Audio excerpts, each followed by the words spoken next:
বাস্তবতাকে যে সহজে মেনে নিতে পারে সেই জীবনে সবচেয়ে সুখী।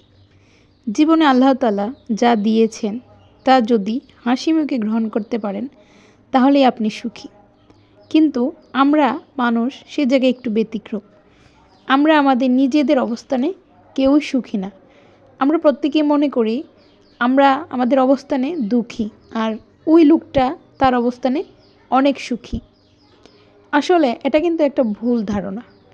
কেউই কিন্তু তার নিজের দুঃখটাকে কখনোই প্রকাশ করে না, মানে সামনে আনে না। কিন্তু আমরা তার সুখটাকে দেখে মনে করি যে আসলেই সে সুখী, কারণ যেহেতু সে তার সুখটাকে সবার সামনে ফোকাস করে বেশি, তার ভিতরের কষ্টটাকে সে প্রকাশ করে না। তখন আমরা কি মনে করি যে ওই লোকটা অনেক সুখী, তার কোনো দুঃখ নেই। আসলে এটা কখনো হতে পারে না।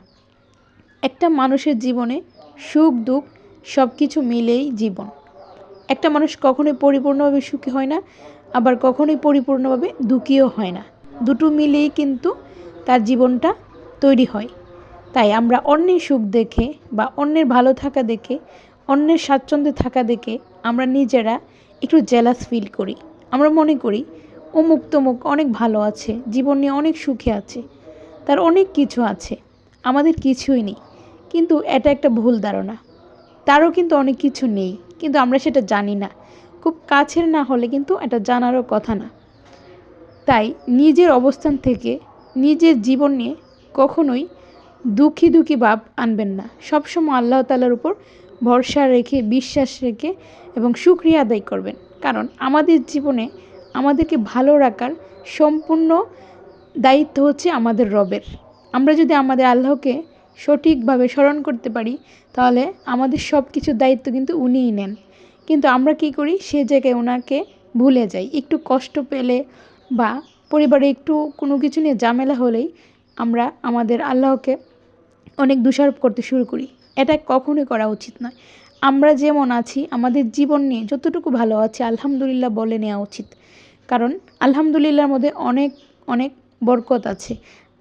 আমরা যদি আমাদের সুখটাকে আল্লাহ তাআলার কাছে আলহামদুলিল্লাহ বলে প্রকাশ করি তাহলে উনি আমাদের ওই সুখটাকে আরও বেশি বাড়িয়ে দেবেন। কিন্তু আমরা এটা না করে অন্যের সুখ দেখে, অন্যের একটু ভালো থাকা দেখে আমরা জেলাস ফিল করি আর নিজে দুঃখে দুঃখে মরে যাই। এগুলা কখনোই ঠিক না। কারণ ওই জায়গায় আপনি যে দেখেন যে ওই লোকটাও দুঃখী। তাই নিজের অবস্থানে থেকে নিজে যেটুকু আছেন সেটুকুতে শুকরিয়া আদায় করুন।